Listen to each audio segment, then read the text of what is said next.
Freedom HealthWorks is the direct primary care accelerator. We help doctors across the country start fresh in direct primary care. With Freedom HealthWorks, you work with a team, not a checklist. Visit freedomhealthworks.com and together we can achieve true freedom in direct care. I'm Christopher Habig, and on today's show, Jay Kempton of the Kempton Group and co-founder of the Free Market Medical Association. Jay took over and grew a TPA, the third-party administration benefits company, in a very unorthodox way. He doesn't like working with insurance companies. Jay started working at the Kempton Group, the family business, out of college in 1992. 10 years later, he took the reins to continue the company's success in Oklahoma. Another 10 years later, Jay discovered, in his own words, the, quote, free market medical movement. Cue the light bulb moment. He discovered how his group could actually save his clients money by cutting out the traditional middlemen in health insurance. Once he found other like-minded people in his community, he became a true believer in the new free market of healthcare. You almost quit your own company. Why? Yeah, Chris, that's a great question. You would think that it's a successful family business. Why would the son of the owner want to get out of it? And the answer is, I was really frustrated and kind of disgusted with the nature of healthcare. We work directly with self-funded employers to help their employees get the best healthcare possible at the lowest possible price, and that was almost impossible to do. As you and your listeners probably know, healthcare is continues to go up every year, and in my business, the conventional wisdom would be if the health insurance from one year to the next, if it went up by less than 10% in my business, that was considered a positive message. Now, you've really done a great job that, the cost of healthcare only went up by 8% in the last year. And I was acutely aware of how that was impacting my employers and their employees. I've had employers say, hey, I give my employees a raise every single year, but it all goes to healthcare. My employees haven't seen a real raise, in 8 years or 7 years, whatever. And me being hired to help them manage their costs, and that was as good as I could do, that started to really erode my confidence in what I was doing. Right. So you pat yourself on the back saying, hey, your costs are only going to go up 10% this year. And they say, wow, that's really hurting me. That's not helping me in any way. Right. Yeah. So so Kempton Group is a third-party administrator. And so just for anybody who's unfamiliar with that term out there, what does a third-party administrator really do? I know you just touched upon it briefly, but give us a little bit more detail. Yeah, a third-party administrator works with employers that choose to self-insure or partially self-insure their employees' health benefits, and I don't say health insurance because if they're self-insured, they have actively chosen not to do business with a big insurance company, but instead the employer uses the dollars that would have gone to the big insurance company. Those dollars are put into a bank account, and the employer simply pays their employees' medical bills and prescription bills right out of their revenue. And so it's kind of the anti-insurance method, but most employers out there, if they're in the business of making widgets, they certainly don't understand how healthcare works, how to stay on the right side of all the federal and state regulations. And so they have to hire an expert, a third party, to essentially run their self-funded health plan and process the medical claims and design the plan and hopefully also coach their employees into being better healthcare consumers. And that's really, in a nutshell, what a third-party administrator does. Gotcha. So a lot of companies don't even realize that they're really healthcare companies because they have such a massive amount of spending that goes towards taking care of their employees, which a lot of people say, hey, that's the right thing to do. But like you said, if you're making widgets, you're not going to have an idea of where to find the best deals, where to find the best doctors, where to find the best services, right? Yeah, that's right. And then, like in every other business, there's been so much consolidation. There's not a whole lot of third-party administrators that are still that are still independent.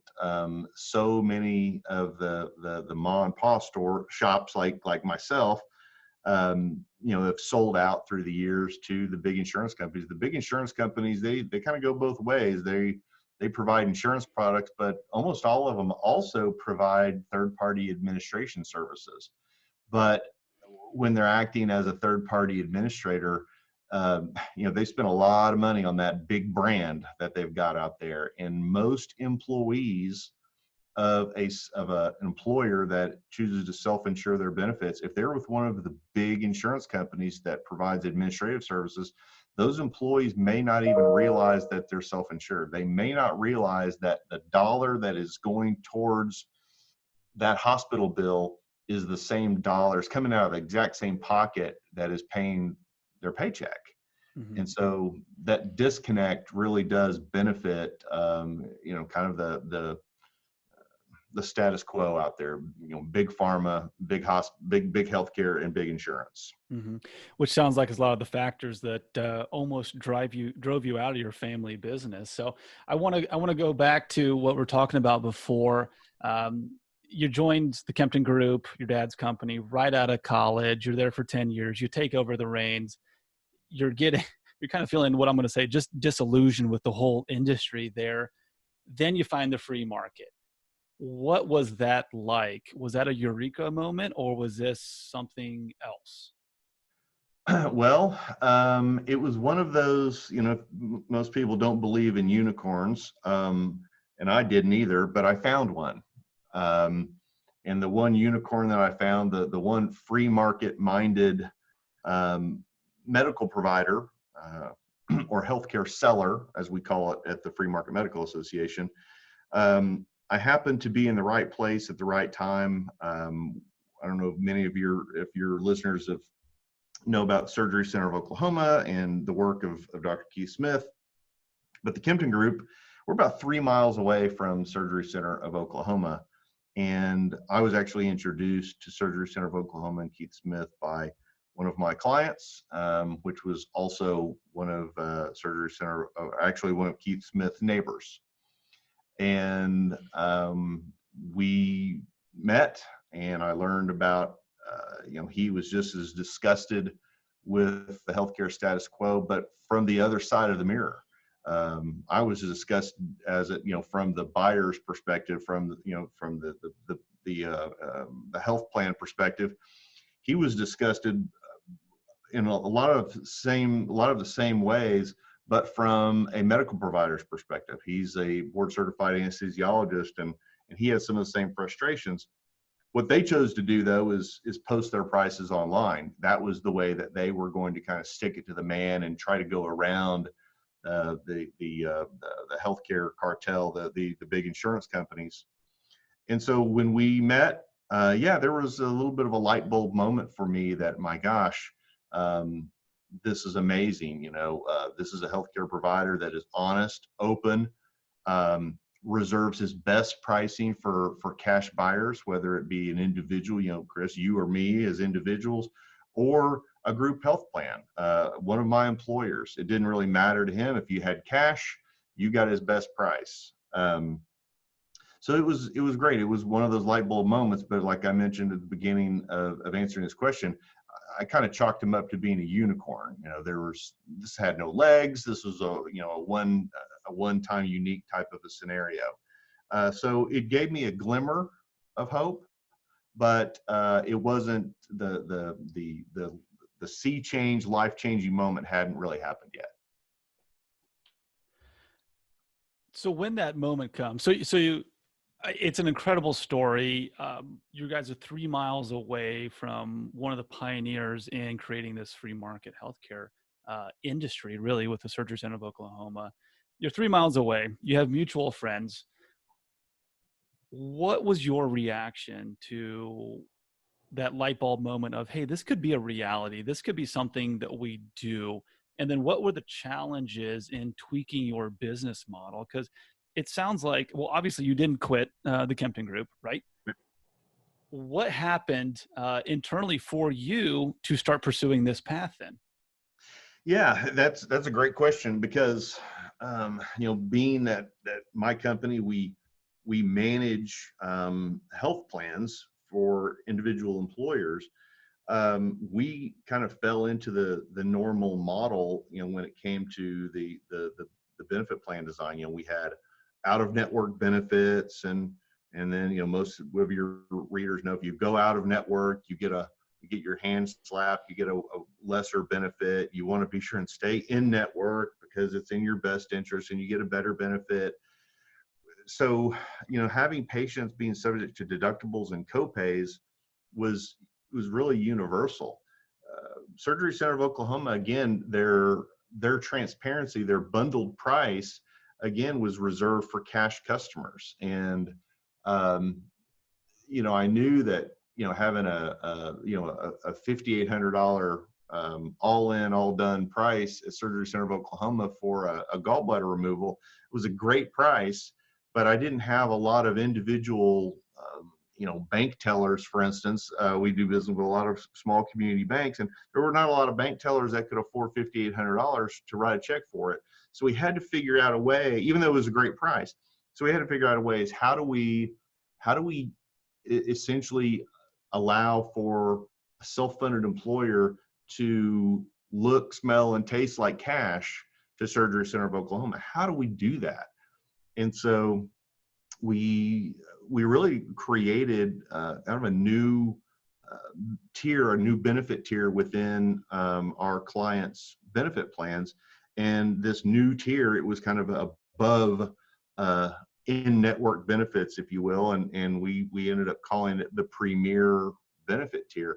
But essentially, it was just if you utilize the services of Surgery Center of Oklahoma and bought at the posted website pricing, that the employer's benefit plan would pay it at 100%. No deductible would apply. No co-insurance would apply. No copays would apply. And the Kempton Group would write a check on the employer's bank account to Surgery Center of Oklahoma, and we took some steps to make sure that we were able to get that check over there to Surgery Center of Oklahoma in about 5 days or less from the time that we received the bill and the patient received the medical procedure.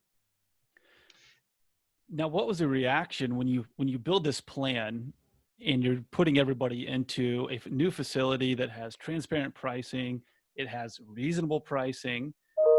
What was the reaction from other facilities that you did business with?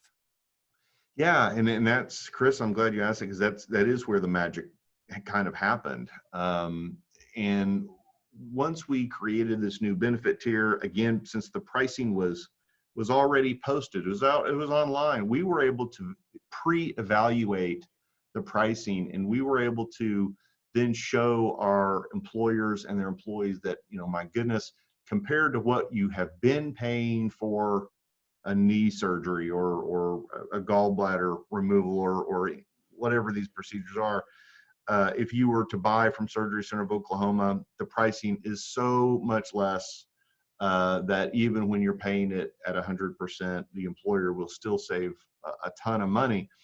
And so when we started doing that, we had very rapid adoption, Chris. We had every client that we had adopted this very quickly. So you had full-scale adoption across the board. Yeah, within about a month. Wow. People would come to us and say, well, golly, Jay, is there a reason we shouldn't do this? And I said, no. Give me an excuse. This is really, it's an amazing, wonderful deal. But again, we thought it was kind of that unicorn. It was, well, there's one, good guy in a world of opacity. And but about 3 months after we started doing that, I actually got a phone call from another physician-owned facility, medical healthcare provider here in Oklahoma City. They called me. They were very angry with me on the telephone, and it was actually a hospital administrator. And he was explaining to me that he had just had another surgeon of his come to him and say that they've been having some patients cancel pre-scheduled surgeries. I guess it had been happening fairly regularly in the last couple of months. And when this hospital administrator started to dig into, well, why are these patients canceling their surgeries, this hospital administrator found out that they were having them done at Surgery Center of Oklahoma. And when he inquired, well, why are they doing that? They said, well, the Kempton Group makes it free if you get your surgery done at Surgery Center of Oklahoma. And that is why he was calling me. He was really feeling abused and why are you taking my patients away? And I said, golly, I really had not anticipated to have a phone call like that. But I explained to him that little out of the blue saying, why really are you taking all these expensive surgeries, these profitable surgeries away from us and sending them to someplace better? Yeah, I had never even stepped foot into the shoes of a healthcare provider, and I can just tell you, Chris, and your audience, healthcare providers are not used to competition. In fact, when it occurs to them, it is offensive, it's new, and they really don't know how to react to it, especially open competition, the same competition that, say, a hardware store faces. Yeah, price is right online. It's a novel concept, or was at the time. Absolutely. Right. So that was the answer that I gave to this hospital administrator, that, my goodness, the Surgery Center of Oklahoma's pricing is online. It's so good. My employers are just choosing to waive their patients' deductibles if they use that pricing. And this individual, he was aware of this pricing, but he had never anticipated that an employer's health plan would access this pricing. And he always thought, well, that's pricing that individuals will access. Never thought about an employer accessing it. But I do have to give this individual a lot of credit, because he was the kind of the next shoe dropped. And after he calmed down a little bit and I kind of explained to him what was happening, he made the bold statement that, hey, I think we can do that. If we were to offer cash pricing, upfront cash pricing, would you choose to buy from us as well? I said, well, it depends on what the pricing is. And it was interesting. He mentioned, well, where do we need to be? Where's our pricing need to be? And I said, well, why don't you go to Surgery Center of Oklahoma's website and take a look at it? You need to be at least there. And that was kind of an interesting event as well. So anyway, after a week or two, we got pricing from this facility, and essentially now what was a unicorn, now we had two unicorns, and they were openly competing for patients. And just like that, you snap your fingers, and a week or two later, this traditional, I want to say more of a fee-for-service type of a hospital running through insurance was able to provide a list of cash prices that were very competitive to a facility that was already doing it before. It just kind of makes you think, kind of scratch your head right now thinking, well, how is that possible? I thought with all the overhead and all the things you hear about why these facilities are so much more expensive, how are they able to do this? Yeah, that exactly right. And so my eyes were starting to be open. The myth was being crushed right before my eyes. And so a few months after that, we actually had a cardiac facility.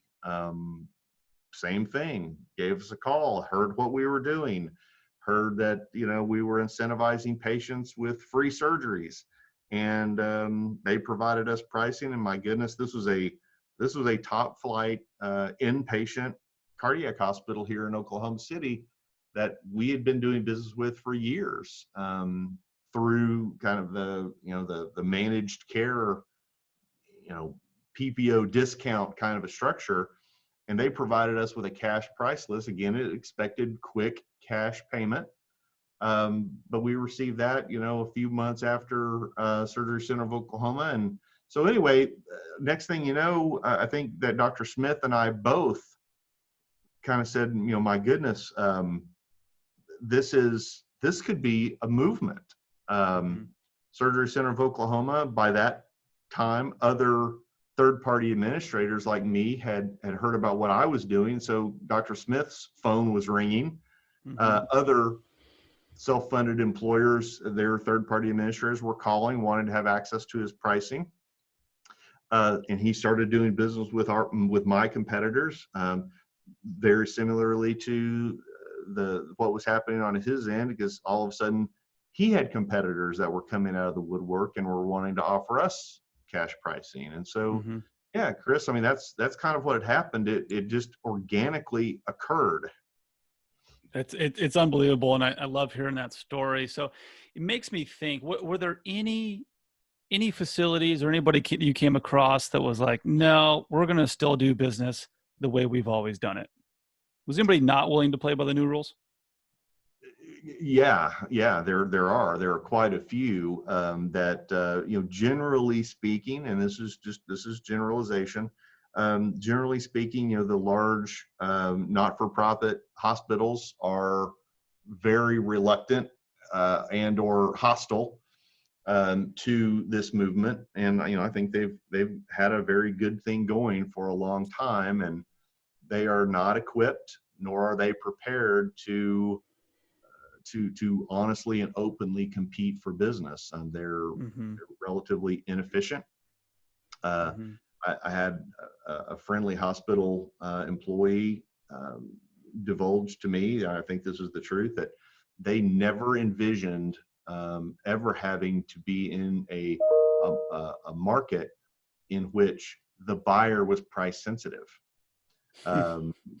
Where there was direct price comparison. That was never fathomed in their business model. Well, And they so just assumed that everybody would have a blank check and they're going to pay it no matter what. And as long as the hospital was giving a discount off of the billed charge, as long as that discount was 30, 40, 50% off of an ever increasing billed charge, everybody was happy.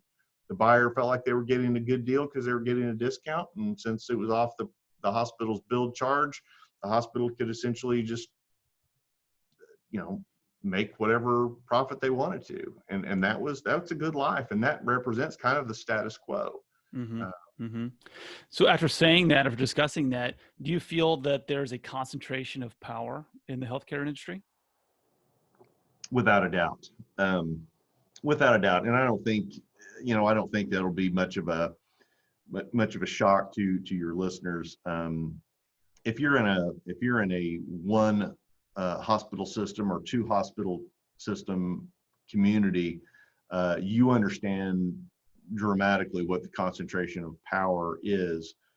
But what I'd like to highlight for your listeners, Chris, is there are some levers or mechanisms in which this concentration is fortified and is allowed to really defend itself, and that's being done through a lot of these managed care contracts, these preferred provider contracts. When a medical provider is not in network, for instance, for a big insurance company, that can be devastating to say an independent ambulatory surgery center, for instance. If they're not in network with the big insurance companies, they're out of business. Mm-hmm. And so that leverage allows these networks to really kind of keep and defend a lot of these giant monopolies out there, because in order to be a network, you have to agree to their pricing. And if they don't want you to be competitive, even though maybe you are a very efficient facility that has great quality and really low cost, if they want your pricing to not appear very competitive, they will slide a fee schedule across the desk at you that you must agree to. There's very little negotiation, especially if you're a smaller player, and say you will agree to this pricing or you're not in network. Some of that pricing that they slide across the desk at you might be higher than you would normally charge if left to your own devices. Mm-hmm. And so the potential for market manipulation and picking the winners and losers through that mechanism is tremendous. And a lot of these contracts also, if you do have a medical provider, healthcare provider that says, hey, I want to be transparent, I want to do what the Surgery Center of Oklahoma did. But what will happen is they will have signed, because they were forced to sign one of these managed care contracts. And within these contracts, it'll say that you can't post your pricing, or you can't directly do business with an employer that is not party to this network contract. And I mean, people want to say, well, why isn't transparency taking off the way you would think it would if everybody wants it? I'll tell you, it's by design. Through a lot of the medical providers out there that are trying to do the right things are handcuffed by some of these managed care contracts, and those managed care contracts are not in the best interest of anybody except for the big players. Right. So you don't get any transparency. You're almost, if you're trying to do the right thing, like you said, you're in handcuffs because you have to make a living. Yeah. And it's wild to hear that even if I can charge a lower price than what's on this contract, and the insurance company, I have to do that. And the insurance company is going to go pat themselves on the back, like we discussed earlier, and say, look, you get a discount. This is a good deal for you. There's no pricing elasticity, like you said. So I think you already answered this question, but are there other headwinds? We answered the main part of this, but are there any other headwinds to what you're seeing right now? Because you guys are growing. You're in a lot of different states throughout the Midwest and kind of plain states of the U.S. Mm-hmm. Any other issues that you're seeing out there? Yeah, I would probably need to point back to, and indirectly it does have to do with these managed care contracts. I was on the phone just yesterday with a benefits consultant, an insurance consultant that is working with a large employer, large for us, about 2,500 employees out in California, and they're in 3 states out in the West Coast, and they are feeling that pinch that we've been talking about, the pricing opacity and everything else. And so they are trying to put together a plan, a benefit plan design that embraces transparency and incentivizes employees to negotiate with their medical providers. Well, because of this, this is something so simple, but it's so powerful. Is on their on the employee's insurance card, just a little insurance card that goes in your wallet. Mm-hmm. On that card, it states that this employee is on a benefit plan that is going to pay the medical provider at some percentage above the provider's Medicare allowable. Those are usually conversation starters in hopes of being able to get a direct negotiation. In other words, see me as a patient and we'll work out, if you don't have the pricing to me up front, we'll work that out on the back end. When those hospital ID cards are presented, in other words, a patient goes to their doctor's appointment, the first thing that the doctor usually will say is, I need to see your ID and your insurance card, right? Chris, that's what normally happens. They pull out one of these cards, and if it doesn't have one of those managed care logos that the medical provider is anticipating seeing, the clerk at the front desk will flat out tell the patient, you don't have insurance. We're rejecting. You just walk out the door. We can't see you. And the patient's going, whoa. I have insurance. But it's like a binary decision. It's a 0 or a 1. Either we see a logo from a big insurance carrier or you don't have insurance. We're not going to talk to you about pricing. We're not going to give you pricing. We're not going to even ask you if you would be willing to pay it up, pay cash for it. Wow. It is just, if you're not part of the status quo, then we don't even want you as a patient. That is a headwind, Chris. That is a major obstacle to overcome. We talk a lot about the education and enablement of even the front office people at physicians' offices. Yeah. They have to be tuned into this too to understand how everything works. But rarely do I say that the government has done a great job on a lot of things, but some of their marketing and a lot of the insurance companies too, some of their marketing, selling the Medicare services, Medicaid services, and then this insistence on massive insurance plans. I mean, they've done a nice job with that. They've created an incredible little monopoly, but when monopolies happen, people like you and I tend to lose as well as every other patient out there, right? The thing that's so frustrating, is back on that scenario, when they don't see a logo they recognize, they will not even ask the question, because they may be, if you're an independent doctor's office, you may be getting dictated to your pricing, and you may be getting paid, some fraction of what you get paid by Medicare. And Mm-hmm. this employee's employer-based plan, it may be willing to pay you a lot more than, there may be more benefit available than what the medical provider is used to, but they won't even have the conversation because they are ignorant they don't see the patient as a buyer.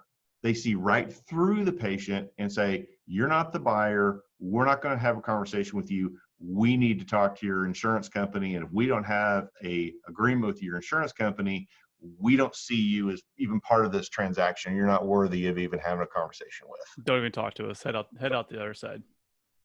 Gosh. That's it. It's scary. I believe it. I live it, obviously, but wanted to touch briefly. So we spent a lot of time talking about specialists and surgery centers, that type of stuff. Wanted to talk a little bit more about the entry level, or most people's entry level into the healthcare industry, which is the primary care level.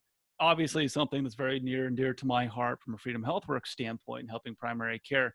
But there's a lot of studies out there to show that a heavier insistence, heavier utilization of primary care will lead to just better outcomes. I'm just going to summarize it by saying better outcomes down the line. So how does primary care factor into some of these plans, these unorthodox plans that you are building? Yeah, that is you asked me about headwind. If you were going to ask me, well, what about what tailwinds are you enjoying? Really, that is the direct primary care movement. Direct primary care fixes a lot of things. I'm sure you've probably talked in other podcasts about how direct primary care removes the barriers to providing preventative care, reestablishes the doctor-patient relationship with not a lot of middlemen intruding into that sacred relationship, which is absolutely true. But what we see about it is that if we can get the patient and the direct primary care physician talking, get the direct primary care person to medical provider to understand that this is an employee that has a health plan that is essentially a cash customer. It's an extension of the patient. And so there's no insurance involved. And so if there's ever any upstream care that's required, the direct primary care physician almost becomes an advocate. I mean, they are very interested in talking to my team, for instance, to help navigate that patient to other upfront, transparently minded medical providers. And so what we just spent the last 5 minutes talking about, we don't see you as the customer, blah, blah, blah.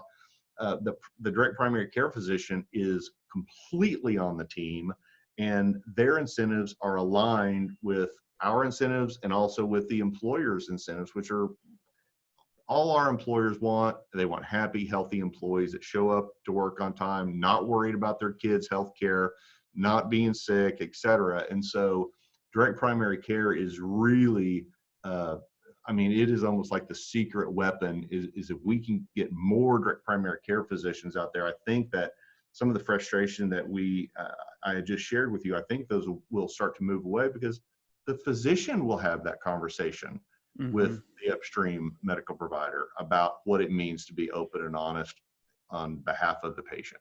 They become the quarterback for that patient's care, and are able to, how valuable is that and this is a rhetorical question, but how valuable is it to walk into a specialist and be able to have a primary care doctor essentially there with you, talking the talk, speaking the same lingo, and answering all the questions that you have before? Because a lot of times it is very scary to walk into surgeries or walk into specialist office because it's your health that you're dealing with. But to have the advocate, like you said, I think that is one of the most underappreciated aspects of being able to have your own personal physician that is arising from the direct care movement and ultimately the free market medical movement here. So it's amazing to see how you've been able to integrate everything together and get all the parts talking to it. Sounds still a little bit clunky, but we always have a little bit more work to do to improve upon that. Wanted to touch upon your work co-founding the Free Market Medical Association here. Talking to you previously, you said when we co-founded the FMMA with, again, Dr. Keith Smith there, you said it was like throwing a pebble into a calm pond and watching the ripples. What did you mean by that?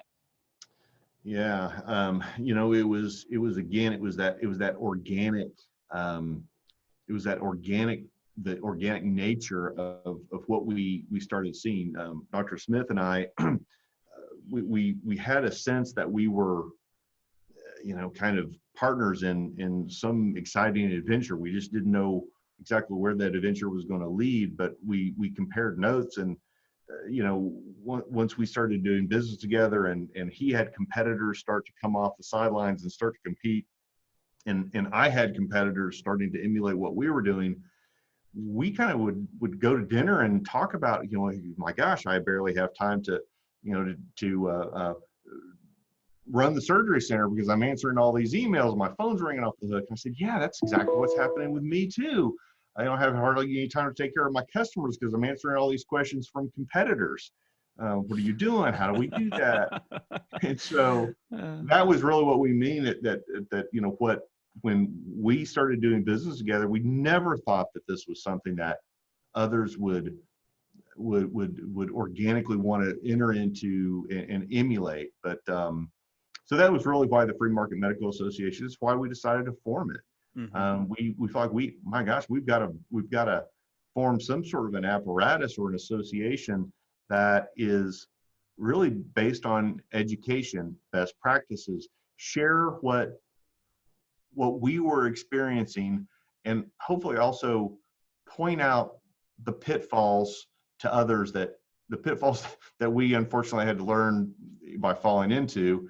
Maybe we could, get people to avoid some of the pitfalls and essentially pour gasoline on this movement and right. Get it to grow faster. Right. There's enough demand there. There's enough smoke, as they say, that, hey, there's got to be something here. So what, I know the FMMA has made a lot of progress. Freedom HealthWorks, we're proud members of it. Obviously, the Free Market Medical Association has been a big help in getting this podcast up and going and distributed across the nation here. It's almost for about a year now. What type of initiatives are you working on this year? And then I want you to touch upon, as a closing, tell us a little bit more about the annual event coming up at the end of April. Yeah, the two main areas that are kind of goals for this year's Free Market Medical Association annual conference is entrepreneurship. The medical community, I mentioned, earlier about, hospitals it was never in their business model to need to be efficient in anticipation of having to be price competitive. Well, I mean, that permeates the entire medical community. Physicians they're not entrepreneurial. They are, so many of them are ill-equipped to compete in the free market. Being employed by a big hospital system, for many of them, it's killing them. It's absolutely draining their will to live. In some situations, literally. But when you say, well, you need to, get out of that employment model, you need to go and form your own business and go out and attract customers, and those things scare most physicians to death. And so we're going to hopefully have some good speakers, some good material to infuse some entrepreneurship, give them some best practices on how they can be better equipped to enter this free market space in healthcare. The other area, Chris, that we're going to spend some real time with is trying to get as many medical students to come to the Free Market Medical Association, trying to instill in them that there are options in their industry other than being an employed physician at a large hospital system. Mm-hmm. Most of them don't know that. Right. Yeah. So important. It is. It's huge, and they're being taught the exact opposite of that in most medical schools. So we are trying to actually a little plug here. We do have an apparatus on the FMMA's website where individuals can donate to help sponsor students, to where we would be able to fund a student to come to Dallas and attend the FMMA for little or no cost. That's out on the FMMA.org website. We'll try to make that link prominent on the front page. But our goal this year is to get at least 25 students, active medical students, to the conference. Fantastic. Fantastic. Well, there you go. Anybody, any medical students listening, go to fmma.org and attend the conference. So the conference is in Dallas, Texas, April 28th through May 1st. For anybody interested in attending. I know I will be there. We were actually talking about doing a live segment of Healthcare Americana. So if that comes to fruition, that could be a lot of fun. That'd be great. That'd be a lot of fun to have it both on stage. Jay, I appreciate it. In closing here, last question for you. We call this our Healthcare Americana Crystal Ball segment. I get to ask you what's next in healthcare from your perspective. So Jay, you're in the hot seat, gazing into your crystal ball. Where do you and where does the industry go from here? Yeah, I think that from my perspective, which is I work with the buyers, so I'm really concentrated on the buyer side. Our phone rings off the wall. I've got 3 conference calls today. I would have had more if I didn't have spend the time with you, which I am enjoying. Oh man, taking him away from his work. That's tough. That's tough. But almost every call, every email, it's from employers that are saying my health plan is not working.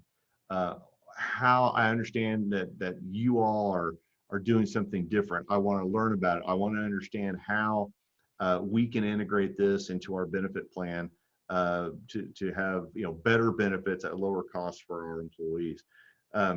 So the crystal ball is the buyers are starting to awaken. The self-funded employers really are, individual patients are buyers, right? But individual patients, they kind of run out of financial steam at a certain level. Where they can't be a buyer for a large hospital stay unless they're independently wealthy, and so the self-funded employer is the next purest healthcare buyer, and that giant is starting to wake up, Chris. And when they understand how they've been fleeced, they know they've been fleeced. They just don't understand how. But as more and more of these stories start to come out about how the healthcare status quo is draining their employees and their health plans, they're going to demand transparency. So that's my crystal ball. Is I don't know where that's going to lead, but once you have buyers demanding more information, price transparency, I think the entrepreneurs that are prepared to service that demand are going to be big winners, and we're going to see big changes continuing to occur in healthcare. And it does not require a government mandate. Jay, thanks for taking the time to chat with us. You bet.